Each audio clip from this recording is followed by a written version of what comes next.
दोस्तों, आज की हमारी कहानी है सास को हुआ अपनी भूल का एहसास। सुमन एक आम मध्य वर्गीय परिवार की मुखिया थी। वह अपने बेटे रमन और बहू निशा के साथ रहती थी। एक बेटी सीमा थी जो शादी के बाद अमेरिका में बस गई थी। सुमन के पति की मृत्यु बहुत पहले ही हो चुकी थी। रमन और निशा की शादी को 5 साल हो गए थे, लेकिन अभी तक उनके कोई संतान नहीं थी। सुमन की बहू निशा भी जॉब करती थी, जो सुमन को बिल्कुल भी नहीं सुहाता था। वे जल्द से जल्द दादी बनना चाहती थी, लेकिन निशा और रमन ये अच्छी तरह से जानते थे कि अभी निशा का जॉब करना कितना जरूरी था। सुमन अपने बेटे रमन से इस बारे में बात करती है तो रमन किसी न किसी बहाने से बात को टाल देता था।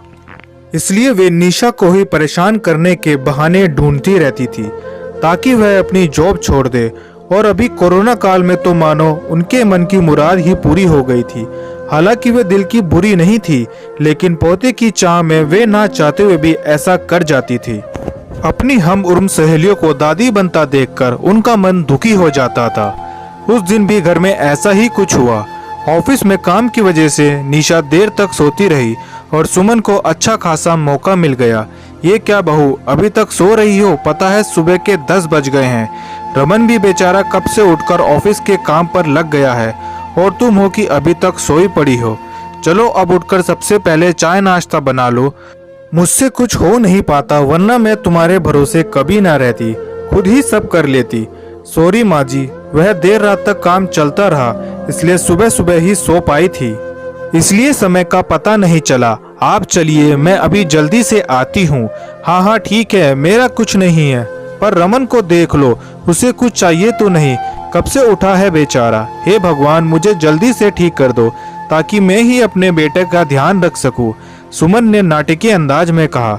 सुमन ने अपनी बहू निशा को उठाते हुए कहा। निशा ने घड़ी देखी तो वाकई 10 बज गए थे। आज उसकी आंख कैसे नहीं खुली। वह जल्दी जल्दी अपना काम निपटाकर हॉल में आई तो रमन अपने लैपटॉप के साथ ऑफिस का काम कर रहा था। उसने किचन में जाकर चाय नाश्ता बनाया और फिर रात के बर्तन साफ किए और झाड़ू पोछा करके नहाने चली गई। दरअसल कोरोना वायरस की बढ़ती बीमारी की वजह से शहर में पूरी तरह लॉकडाउन लग गया था, इसलिए काम वाली बाई भी नहीं आ रही थी। निशा खुद एक इंटरनेशनल कंपनी में काम करती थी। उसका ऑफिस टाइम निश्चित नहीं होता था, अधिकतर उसे देर रात तक काम करना होता था। कल भी उसका काम देर रात तक चलता रहा, इसलिए वह देर रात तक सोती रही। निशा नहाकर आई तो देखा कि उसकी सास अपने कमरे में अपनी सहेली से फोन पर बात कर रही है।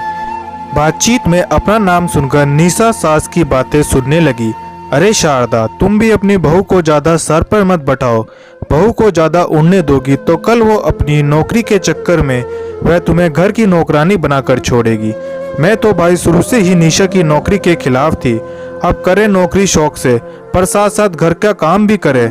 मैं तो बदन दर्द का बहाना बनाकर बैठ जाती हूँ, नहीं तो सारा काम का बोझ मेरे सिर पर आ गिरता।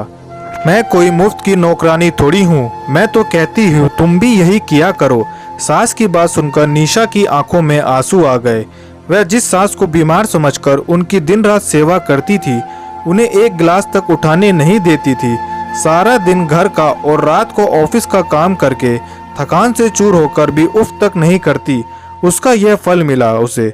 मानो वह मेरी नौकरी के खिलाफ है, मगर यदि घर की किस्त नहीं होती तो वह कभी भी नौकरी नहीं करती। रमन का बोझ कम करने के लिए ही तो वह नौकरी कर रही थी।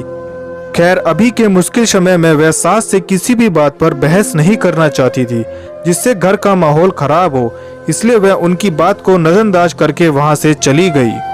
लेकिन उसकी नजरों में सुमन की इज्जत जरूर कम हो गई थी। दूसरे दिन सुबह सुबह सुमन की बेटी सीमा का अमेरिका से फोन आया। सीमा की सास उसके पास अमेरिका आई हुई थी। आदत के अनुसार सुमन ने जैसे ही सीमा की सास की बुराई करनी चाही, वैसे ही सीमा ने उन्हें डपट दिया। माँ, आप बिल्कुल भी माँ जी के बारे में अनाप शनाप नहीं बोलेंगी। पता है आपके चक्कर में आकर मैंने उनके साथ कितना बुरा व्यवहार किया था, लेकिन आज मुझे उनकी कीमत पता चल गई है। तुम तो उनके यहाँ पर आने के कितने खिलाफ थी, मगर आज अगर वे यहाँ ना होती तो माँ ना जाने हमारा क्या हाल होता। तुम्हें तो पता ही है कि मेरी नौकरी करना कितना जरूरी है। कोरोना ने यहाँ पर भी ऐसा कह ढाया कि घर से ही सब कुछ करना पड़ रहा है। किट्टू का बेबी केयर सेंटर भी बंद है और राजेश फुल टाइम बिजी रहते हैं। ऐसे में माँ जी ने ही अकेले किट्टू के साथ साथ पूरे घर का सारा काम संभाला हुआ है। मुझे कुछ भी नहीं करने देती। अगर वे नहीं होती तो हमारा क्या होता, यह सोचकर ही रोंगटे खड़े हो जाते हैं। सच में माँ, वे कोई साधारण महिला नहीं है, बल्कि मेरे लिए तो एक देवी के समान है। मेरा इतना अपमान करने के बावजूद। और सीमा रोने लगी। उसने फोन काट दिया। सीमा की बात सुनकर सुमन की भी आंखें भर आई। उन्हें अपनी भूल का एहसास हो गया था। निशा तो वाकई उनका कितना ख्याल रखती है।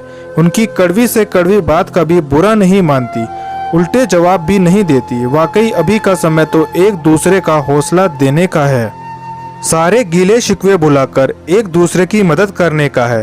तो फिर वे स्वार्थ में कैसे अंधी हो गई थी, इतना कैसे गिर गई थी कि ऐसे मुश्किल के समय में अपने ही परिवार की सहायता नहीं की जा सकती। उन्होंने उसी समय निशा को बुलाकर उसके सिर पर प्यार से हाथ फेरते हुए कहा, निशा, आज से घर के कामों में आधी जिम्मेदारी मेरी रहेगी। मैंने आज तक तुम्हें जो भी कहा है और किया है उसके लिए सॉरी। चलो अब तुम जाकर आराम करो, खाना मैं बना लूंगी। इधर सास का बदला हुआ रूप देखकर निशा की भी आंखों में खुशी के आंसू आ गए और अपनी सास के प्रति उसके मन में फिर से पहले वाला सम्मान वापस आ गया था। शायद हमारे जीवन में मुश्किल समय आता ही इसलिए है कि हमें एक दूसरे की अहमियत का पता चल सके। अपनी गलतियों का एहसास होने और आगे बढ़कर माफ़ी मांगने से वाकई इंसान छोटा नहीं होता, बल्कि बहुत बड़ा हो जाता है। दोस्तों, अगर आपको हमारी ये कहानी पसंद आई तो वीडियो को लाइक करें और चैनल को सब्सक्राइब करें।